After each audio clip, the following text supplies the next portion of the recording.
Hello, friends. So good to be with you for this leadership podcast.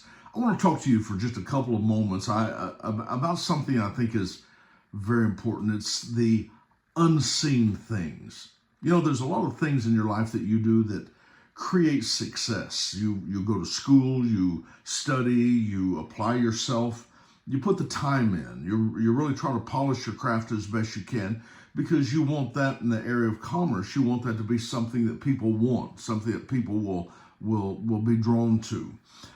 But there are also other things that sabotage your success, unseen things, things that maybe we are so accustomed to that we realize that we're doing those anymore. Because listen to me, we do work, we polish our craft, we educate, we take risks, we do all of those things. But these unseen things affect us in a very negative way. Now, a lot of those unseen things that we don't realize are things like our attitude. Attitude. You know, you do everything right. You have everything lined up, but you have a bad attitude, and suddenly it's just a turnoff. I mean, it absolutely eliminates opportunity. It closes doors of opportunity for you because people need what you have. But if they have to jump the hurdle of your attitude to get to you, many times they won't come back if they stay at all. Listen, that's important. It's important. These are unseen things. I've gone in restaurants before where, quite frankly, I truly thought, I am in your way. I am a nuisance to you. You do not want me here. And my attitude was, I'm never coming back. But then I've been in other restaurants before where they absolutely catered me to the point that I thought, dear Lord, I mean, I can't wait to come back. And the difference wasn't in the food, although the food might have been good in most places, but the difference was in how they treated me, how they made me feel. Maya Angelou, you remember that statement that she made? I'll tell you, it's not in the Bible, but it ought to be. Here's what she said. She said, people may forget what you said. I'm roughing it here. I may not get it exact, but she said, people may not forget what you said. They may not remember what you said. They may not remember what you did, but they never forget how you made them feel. Guys, I'm just telling you something. That is right now. That is so true in your life if you want to be a success. How you treat people makes the difference in how the doors of opportunity open to you. I don't care how good you are. Many years ago, my father, when I was just getting started, he made a statement to me, and my father was he was back from the quartet era.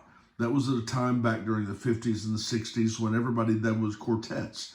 And he loved to sing. And he made a statement to me. He had some observations that was really profound.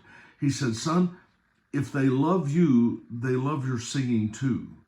And if they don't love you, I don't care how good you sing, they don't love anything about you. Now, I've seen that happen.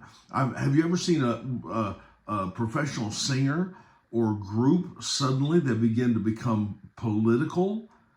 And you're just thinking, I mean, your thoughts are, I literally cannot take another minute of that.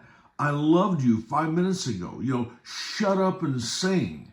Why are you doing that? See, no matter how wonderful they are, what they say or what they do, if it affects me in that negative way, then I don't like them. How you make me feel affects how I'm going to respond to you. So your attitude is important. If you want to be successful in business, it's not enough just to have a good product. You're going to have to learn the commerce of life, which is your attitude, the disposition that you have toward people. That's so important because it closes the doors of opportunity that you so desperately need. It's not enough to be good. You're going to have to understand what people need. And people need to have value. If you don't understand that, then you're not going to get very far. You got to create value. You got to make them know that they're appreciated. You got to make them know that they're wanted, that they do have value, that they do have purpose. See, all of these things are the unseen things that make the difference in our life. It makes the difference in our success. You can have a great product, but attitudes, dispositions, mishandling, what that does is it creates hurdles between you and the people that you want to draw. Now, you know what a hurdle is. A hurdle is my wife and I, we were on a walking track at school many years ago. And the track team had left the hurdles out. That's the thing that they have to jump over.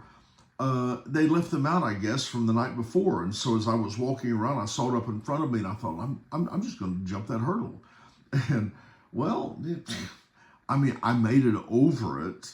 I kind of hopped over it, but to be honest with you, she looked at me and she said, I don't think that's the way it's supposed to look. Well, I realized, well, I'm not a hurdler, and most people aren't. And if people have to hurdle things to get to you, then they'll stop coming to you. And I'm going to tell you something else. People see your hurdles before they see you. The crappy way you treat them, the shabby way that your product is presented, the holes in your parking lot. They see all of those things before you smell bad. Your breath smells bad. Those are before they hear anything else. They see your hurdles before they see you. And so many times when we desperately need our product, our life, our business to be successful, we don't understand the value that you can literally embrace them and draw them in really before they even see your product. If they love you, they love your singing too. It's just a reality. So right now, I want you to look at the disposition that you hold. Look at the way that you treat people. Look at maybe the things that you've said, the things that you've done. When people come in, how do they respond? I've gone in restaurants where they were just I don't know. They were just almost acted like I was in the way. And then I've gone to other places where they literally, it was like I was a long lost family member, and they were so glad to see me. And it literally brought feelings of, I want to come back here. So learn the value of being kind, being nice. It's easy to do. It's easy to do, and it will add so much value to what you're doing. So pull yourself together. Look at the unseen things and polish that craft as much as you're polishing the widgets that you're selling or that you're promoting or whatever you're doing. Because it's not always just the seen things that make you a success or sabotage your success. Sometimes it's the unseen things. It's the things that are there. You can put a box in your living room and it'll annoy you for a little while. Just set it right there and just don't move it. But pretty soon you get to where you stop seeing it. Isn't that the way that hurdles work in our life? We get to the place that we become so accustomed to them that we don't even see them anymore. We don't even notice it anymore, but everybody else does. So I want you today to evaluate kind of what you're doing, what you have. Evaluate you kind of take that diagnostic of yourself. Recognize that maybe there's something there. You might have to get some help from somebody and evaluate how severe is this thing, and be brutally honest with yourself. Write down the negative things, even if it's not true. And because you have to remember, so I want to make some statement here. Perception is reality. Now, it may not be reality, but it is reality to the person that's perceiving it. If they perceive it to be reality, to them it is reality.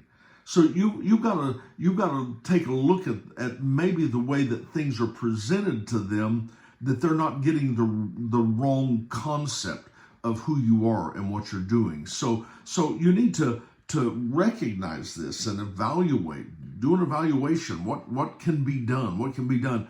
And then from that, set your goals, set your objectives, and make changes based on what you've just looked at, and start to work the plan. And modify your plans if you need to. Don't get stuck in the way you do things. Learn to modify your plans on that evaluation. I've heard it said before, the Ten Commandments was the only thing that was set in stone. Everything else needs to be flexible. See, principles don't change, but application does because of where we live and because of the generation that we're in.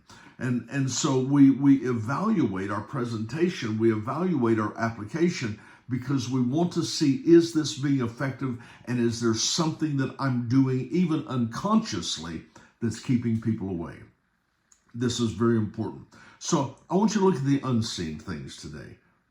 Take an evaluation and try to determine, what can I do? What maybe am I doing, and what can I do to make myself better, more presentable? Maybe I can be kinder. Maybe I can be nicer. Maybe I can show appreciation more. Maybe I can learn to say thank you. Maybe I can learn to not talk so much. Maybe I can learn to listen to what they say and let them know that their opinion means something to me. See, these are all so many things that are successful. So I want you to just think about that today, because these are the things that can make the difference in your success or not. I love you guys. I'm so thankful to be with you. I really do hope that these few moments with you can make a difference. If you would like more information concerning the things that I'm offering, you can go to jerryedmond.com, and I know that it will be a blessing to you. There's a lot of things there for you. Please share this with a friend. Let somebody know about it. And let's get our stuff together, because let me tell you something. You are too valuable to sit on the sideline over things that you're not paying attention to. All right. I love you guys, and I won't plan on seeing you next week. Come on, let's go for it.